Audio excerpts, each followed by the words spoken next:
Alright, so I left the birdies out. I'm gonna go in and make some food because my stomach kept growling and I was really weak. And so I came in, brought their eggs in, fried up some of their eggs, which is also a very interesting experience. I'm like working on myself to try to trust and let them free range alone out there a little bit now. They see hawks real good. So I come here after I eat and I'm like, I'm gonna cool off and I'm gonna look at them out the window. And I get here and I look over there. I don't see them in the yard. I look over at their coop, which I'm not sure I'm getting right now. Yeah, I don't see them in their coop. I'm like, huh, I don't see the birdies, and I was starting to get worried. And then I looked down and he had stood up tall enough to be past the window. So I could see his crow, and like 3 of them were just staring at me straight in the eye, and I'm like, oh, they found me before I found them. I don't know how. So they're like, hello, is this the drive-thru? Hello, I'd like to place an order. I've seen him come up when I'm out there with them, and he'll come up to the window like staring like he knows that my husband's in here. He'll hear my husband playing his game and yelling and coughing or whatever, and he comes over and stares at the window like, I know you're in there, dude. Yeah, there's the crazy chooks.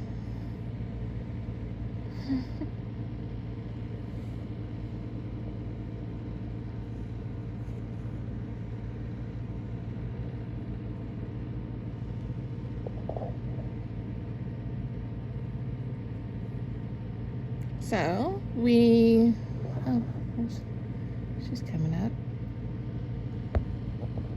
We had a exciting brunch. One of the girls laid the first double egg, the double yolker. I didn't even realize until I cracked it that it was big enough for that. I was thinking it was a Buffy egg, but it might have been a pillar egg. I'm not sure which one. Usually pillars are a lot smaller and they're just slightly different in color. So I can't be certain.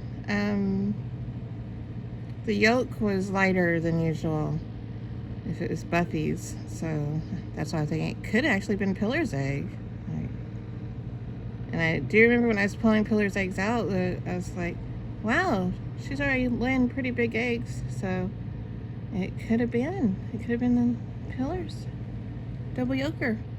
And I'd been saving some of the eggs because I was hoping that we could get a fertilizer incubator for some of the fertilized eggs.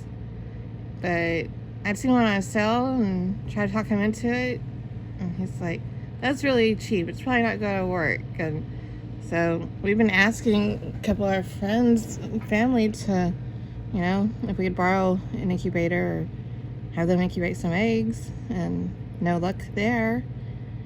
So I'd been saving some of the eggs that I thought would be good for that, and I was like, I guess I'm gonna have to start eating them because we're not getting an incubator. And yeah, one was definitely fertilized. I'm like, man, that makes me sad. I mean, it hadn't developed or anything because it was in the fridge. It wasn't developing, but I could tell that it had been fertilized. I could have had me a baby. We need more hens. I could have had hens. But the eggs that he's wanted to let go and see if they would have babies is Pillars, of course, because he loves, that's the one we got of the breed he wanted so much. And I would love to have some of hers, but I don't think that she wants the Bantam Rooster in there to be the baby daddy. So I don't think those are actually going to be fertilized. Plus she's the newest layer. I don't know. Who knows? Do these hens get babies right off the bat.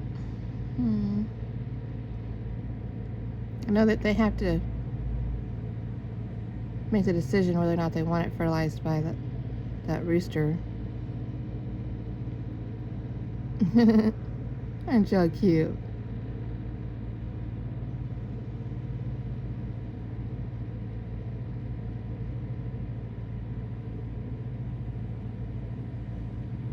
Yeah, I was out there for a while with them. I took them some watermelon, and it was really, really nice. And it actually feels really good out there because it rained. It had a big storm last night. You're just out of range. I don't know if I want to. I don't think I can move it up. Okay, well,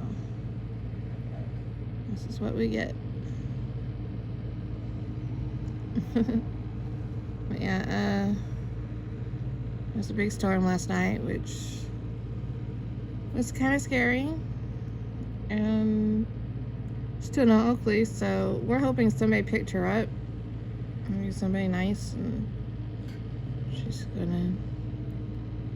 Hopefully she's okay, but I'm really, really don't think she's coming back, and I hate not knowing. I hate not knowing so much, like, and she was really hurting and sick, and I didn't think she would make it. Like, I was okay. I got to talk to myself where if she's in that much pain, then I'd be okay with her leaving us, but you know, I just wanted her to not be in pain. I'm still not okay. Like, even then I wouldn't have been okay, and not knowing for sure, like, and feeling like I let her down because I was working, I was streaming, and then she's just gone. Like, I don't know, but it's just there's no signs of her anywhere. And yeah, I kept checking, and every little sound I heard, and then during the storm, like, we had a strange thing where he went in there and our back door was wide open. It's a sliding glass door, and it was storming, and the puppy was in here, and two of our cats were outside in the backyard, but he said he saw them out there, and luckily the thunder and lightning scared them to run back inside, or that would have been really bad. It was really bad for me anyway. Like, I don't let my cats outside. Yeah, so it was a bad storm, and I kept checking for Oakley, and whenever she'd get out before, like, she'd go over the fence, but she'd come right to the front door. So I kept the front door where when she comes to it, I would hear it, and, you know, where it'd be easy for her to see. I had the light left on and everything, you know, but nothing at the front door. So there's that. It's so quiet. Like, it's quiet in the house, and I'm sitting there